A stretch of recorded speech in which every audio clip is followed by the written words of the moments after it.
अस्सलामुअलैकुम, मैं हूं Amin Saad. Welcome back to my channel. मुझे उम्मीद है आप सब लोग खैरियत से होंगे। आज मैं आप लोगों के साथ दो किस्म की कचौरियों की रेसिपी शेयर करूंगी। एक तो ये जो खस्ता होंगी जिसके अंदर फिलिंग होती है, और दूसरी मैं आगे जाके आपको बताऊंगी। इसको बनाना ज़्यादा मुश्किल नहीं है, आप इसे स्टेप बाय स्टेप फॉलो करेंगे जिस तरह मैं बता रही हूँ तो आप बहुत आसानी से इसको बना सकते हैं। जिसके लिए मैंने मैदा लिया है 1 कप, नमक आधी चाय का चमचा, मेल्टेड घी मतलब पिघला हुआ घी 2.5 खाने के चमचे, और बेकिंग सोडा बस 1 चुटकी। मैदे में मैंने सबसे पहले बेकिंग सोडा डाला है और उसमें नमक शामिल कर दिया है। और घी डालने से पहले हाथों की मदद से तीनों चीज़ों को मिक्स कर लें, उसके बाद घी शामिल करें। अब घी शामिल कर रही हूँ मैं। घी को मैंने पहले ही पिघला लिया था, जमा हुआ घी शामिल नहीं कीजिएगा, उसकी क्वांटिटी में फ़र्क आ जाता है। मैंने मेल्टेड घी शामिल किया है, थोड़ा सा चूल्हे पे माइक्रोवेव में मेल्ट कर लीजिएगा, उसके बाद शामिल कीजिएगा। हाथ से इस तरह मिक्स कीजिएगा कि जो उसके लम्स पड़ रहे होंगे, गुठलियाँ जो बन रही होंगी, वो तोड़ के इस तरह अच्छी तरह सारे मैदे में इसको मिक्स कर लीजिएगा। और इस तरह से मुट्ठी बना के देखिएगा। अगर इस तरह मुट्ठी साबुत बन रही है तो आपकी घी की क्वांटिटी सही है, लेकिन अगर इस तरह नहीं बन रही है तो बस आधा खाने का चमचा घी, मेल्टेड घी आप और डाल सकते हैं। बस अब मैंने थोड़ा थोड़ा पानी डाल के इसको गूंद लिया है। हस्ब ज़रूरत पानी मैंने इस्तेमाल किया है। नरम आटा गूंदना है, थोड़ी देर लगेगी इस आटे को गूंदने में, ज़्यादा टाइम नहीं लगेगा। और इसको आप थोड़ी देर तक इसी तरह गूंदते रहेंगे तो सॉफ्ट सा आटा बन के तैयार हो जाएगा। देखिए इस तरह की सॉफ्टनेस है इसकी। और इसको आप ढक के तकरीबन 20 से 25 मिनट के लिए रख दीजिएगा। बस काउंटर पे छोड़ दीजिएगा, कहीं गर्म जगह पे रखने की ज़रूरत नहीं है, ऐसे ही रख दीजिएगा।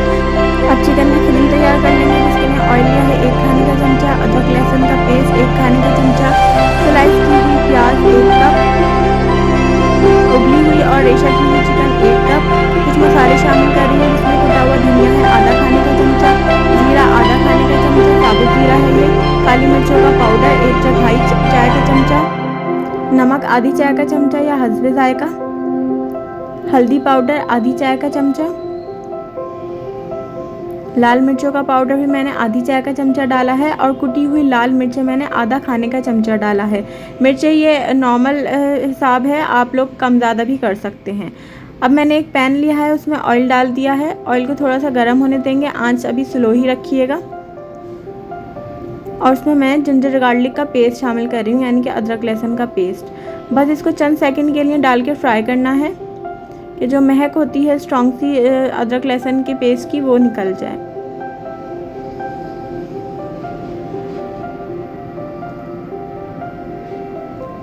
चंद सेकंड तक इसको फ्राई करने के बाद मैंने जो स्लाइस की हुई प्याज रखी थी वो भी डाल दी है। बारीक स्लाइस कीजिएगा, इसके मोटे मोटे स्लाइस नहीं कीजिएगा।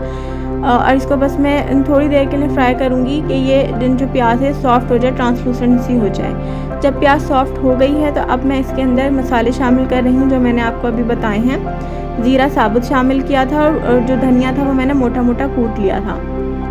चंद सेकंड के लिए मसालों को प्याज के साथ फ्राई कर लेंगे ताकि मसाले भी भुन जाएं। उसके बाद मैं इसके अंदर उबली की हुई और रेशा की हुई चिकन शामिल कर रही हूँ। मैंने इसके बहुत बारीक रेशे भी नहीं किए हैं और मोटी मोटी चिकन भी नहीं रखी है कि साबुत साबुत वो मुंह में आए, और इतना बारीक भी नहीं किया कि वो पता ही ना लगे। तो बस इसको मैंने नॉर्मल से रेशे किए थे, और इसको भी मैंने प्याज और मसालों के साथ भून लिया है। बस 1-2 मिनट के लिए ही भून लीजिएगा, काफ़ी होगा, और उसको ठंडा कर लीजिएगा। अब मैंने मैदा लिया है 1 खाने का चमचा, और घी 1.5 खाने का चमचा लिया है। मैंने घी जमा हुआ घी है, मतलब कि मेल्ट किया हुआ घी नहीं है, नॉर्मल टेम्परेचर पे जो होता है घी वही लिया है मैंने। और इन दोनों चीज़ों को मैंने इतनी देर तक मिक्स किया है कि ज़रा फ्लफी से हो जाए, मतलब पेस्ट स्मूथ पेस्ट बन जाए इसका।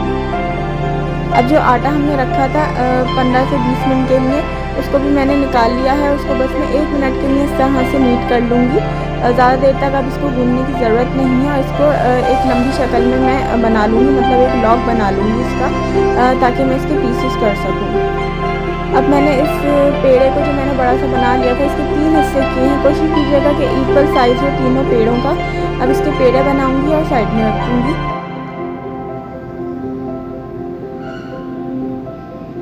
अब मैंने पहला वाला पेड़ा लिया है और इसको हाथ से प्रेस किया है। काउंटर पे थोड़ा थोड़ा सा मैं मैदा डाल लूँगी ताकि ये काउंटर पे चिपके नहीं, और इसको बेलन की मदद से बेल लें। बस रोटी की तरह इसको बेल लेना है। जितनी पतली हम रोटी रखते हैं उतना ही पतला होना चाहिए ये, और साइज़ भी तकरीबन रोटी के जितना ही है। और जो मैंने पेस्ट बना के रखा था मैदे और घी का, वो मैंने 1.5 चाय का चमचा एक रोटी में लगाया है और इसको मैंने हाथ की मदद से फैला लिया है। ऊपर से मैदा डस्ट किया है, स्प्रिंकल किया है, ताकि जो लेयर्स हम बनाएंगे वो दिखनी चाहिए।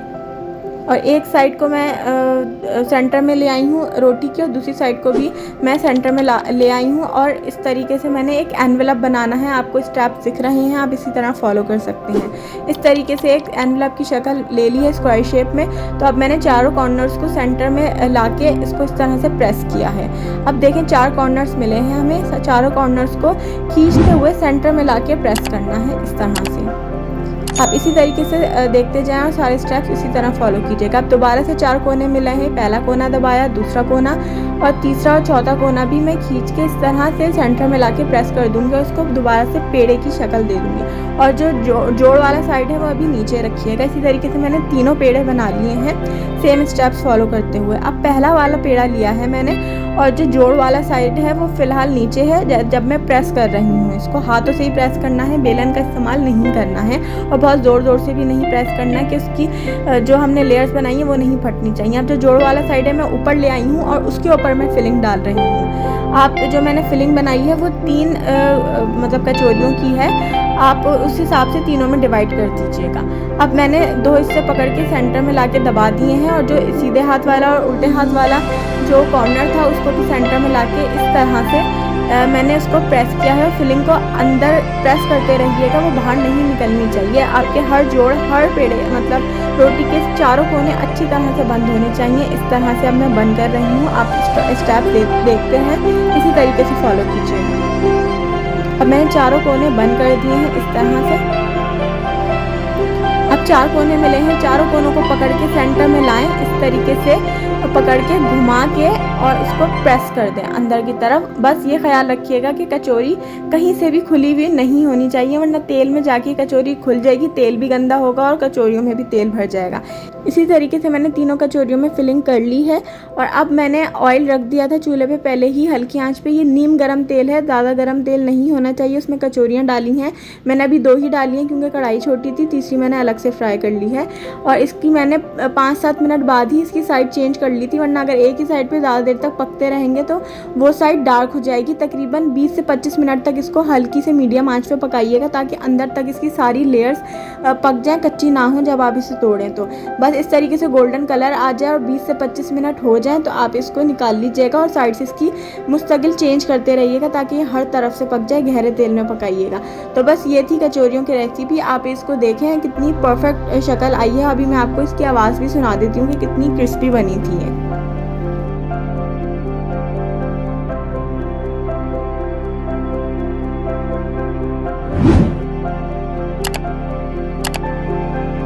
आप इन कचौरियों को रमज़ान में इफ्तार में भी बना के सर्व कर सकते हैं और ईद पे भी ट्राई कर सकते हैं। ये बहुत ही मज़ेदार बनती हैं। बाज़ार से कचौरियाँ लेना भूल जाएंगे, और बाज़ार में तो हर चीज़ ही इतनी एक्सपेंसिव हो गई है। तो आप इसे घर पे बनाएं और अपनी फैमिली को सर्व करें। अगर आपको ये वीडियो पसंद आई है तो लाइक और शेयर करना ना भूलिएगा। तो चलें अब दूसरी कचौरियों की रेसिपी की तरफ चलते हैं, जो मैं आलू की तरकारी के साथ सर्व करूंगी। पाकिस्तान में और कराची में ये स्पेशली बहुत फेमस है। ये बहुत शौक़ से खाई जाती है और बहुत एक्सपेंसिव भी हो गई है। ये आप लोग इसे घर पे ही आसानी से घर की चीज़ों के साथ और कम खर्चे के साथ बना सकते हैं। मैंने इसमें एक पाव आलू लिए हैं और उसके पतले स्लाइसेस काट के उसके भी मज़ीद 3 हिस्से करके मैंने पैन में इस शक्ल में डाल दिए हैं और उसमें हस्ब ज़रूरत पानी डाला है। बस इतना पानी डाला है कि ये आलू अच्छी तरह गल जाएं।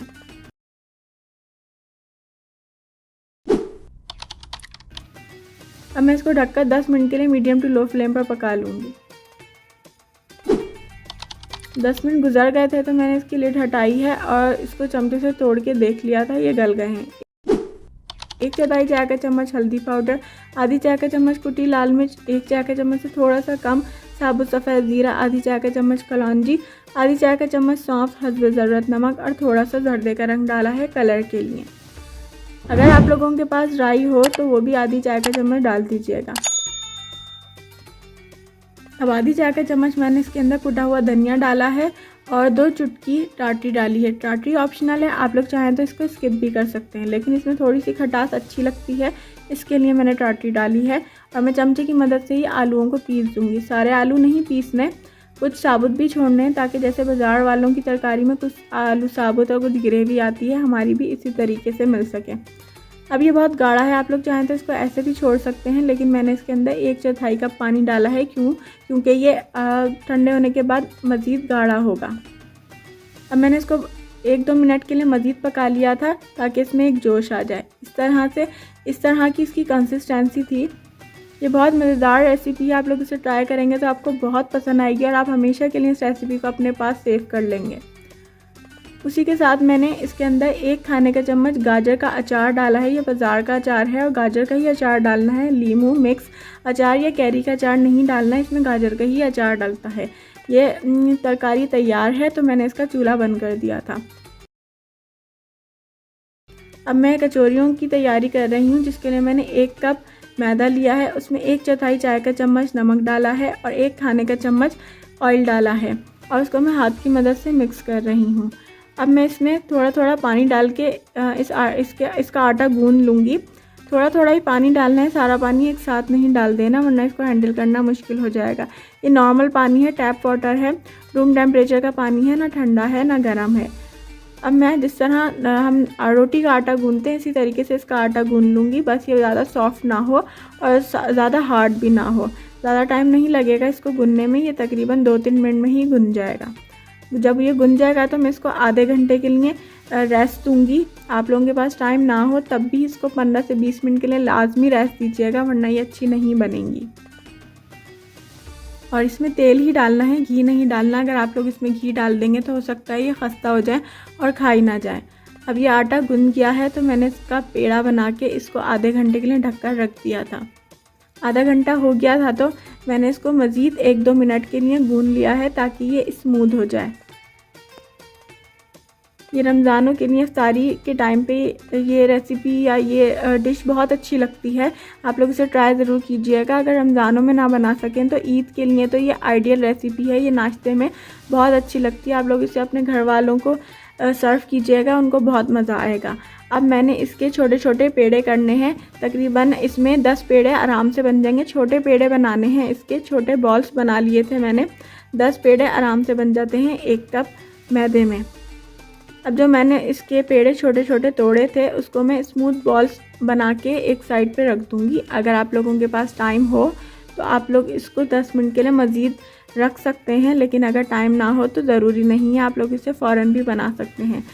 10 से 11 पेड़े बनेंगे इसके आराम से। ये सारे पेड़े बना के मैंने एक बर्तन में रख दिए थे और अब मैं इसको हाथ की मदद से ही फैलाऊंगी। काउंटर पे मैंने ऑयल लगाया है और पेड़ा रख दिया है और हाथ पे मज़ीद ऑयल लगा के मैंने इसको हाथ की मदद से फैलाया है। कोशिश कीजिएगा इसको हाथ से ही फैलाएं। अगर आप लोग इसे बेलन से फैलाएंगे तो हो सकता है तेल में जाके ना फूलें। मैं इसको हमेशा हाथ की मदद से ही फैलाती हूँ और ये बहुत अच्छी फूल जाती हैं। बस इस बात का ख्याल रखना है कि ये पतली आप फैलाएं, इसको पतला फैलाना है और इसके कॉर्नर्स का भी ख्याल रखना है कि कॉर्नर्स भी इसके पतले हों। अगर कॉर्नर्स मोटे होंगे तो ये तब भी तेल में जाके नहीं फूलेगी। पतला इसको फैलाना है, जितना दरमियान से पतली हो उतनी ही साइड से भी ये पतली होनी चाहिए। अब ये ज़्यादा बड़ी भी नहीं फैलानी। देखें, आपको मेरे हाथ से अंदाज़ा हो रहा होगा, इतनी बड़ी मैंने इसको फैलाई थी। अब गरम तेल पहले से ही मैंने रख दिया था गरम होने के लिए, उसमें कचौरी डाली है और इसको फ़ौरन पलट देना है। डालते साथ ही इसको पलट देना है, उस पर मुस्तकिल ऑयल डालते रहना है या इसको ऑयल में डुबोते रहना है चमचे की मदद से ही, तो ये फ़ौरन फूल जाएंगी। इंतज़ार नहीं करना कि एक साइड से हो जाए तो फिर हम पलटेंगे। ऐसा करेंगे तो आपकी कचौरी हार्ड हो जाएगी, सख्त हो जाएगी और ये फूलेगी भी नहीं। फिर दोनों साइड से इक्वली गोल्डन कलर आ गया था तो मैंने इसको निकाल ली थी। एक और देख लीजिए, मैंने गरम तेल में कचौरी डाली है, उसको फ़ौरन पलट दिया है और मुस्तकिल मैं इसके ऊपर तेल डाल रही हूँ जब तक ये फूल नहीं जाती। कुछ कचौरियाँ फ़ौरन फूल जाती हैं, कुछ थोड़ा सा टाइम लेती हैं, लेकिन अगर ना भी फूलें तो कोई मसला नहीं है, क्योंकि बस कचौरी सॉफ्ट होनी चाहिए। दोनों साइड इक्वली कलर आ जाएगा तो मैं इसको निकाल लूँगी। ज़्यादा टाइम नहीं लगता इसको पकने में, फ़ौरन ही इस पर कलर आ जाता है। और ये नहीं सोचिएगा ये अंदर से कच्ची होंगी, अंदर से कच्ची नहीं होती, क्योंकि हमने बेली ही इसको पतली हैं। देखें कितनी मज़ेदार सी लग रही हैं ये और कितनी फ्लफ़ी बनी है ये। टेस्ट में भी बहुत अच्छी होती हैं, आलू की तरकारी के साथ ये बहुत मज़ेदार लगती हैं। आप लोग इस रेसिपी को ज़रूर ट्राई कीजिएगा और मेरे चैनल को सब्सक्राइब भी कीजिए। लाइक, शेयर और कमेंट करना ना भूलिएगा। फिर आऊँगी इंशाल्लाह अच्छी सी रेसिपी के साथ। जब तक के लिए मुझे दुआओं में बहुत याद रखिएगा। अल्लाह हाफ़िज़।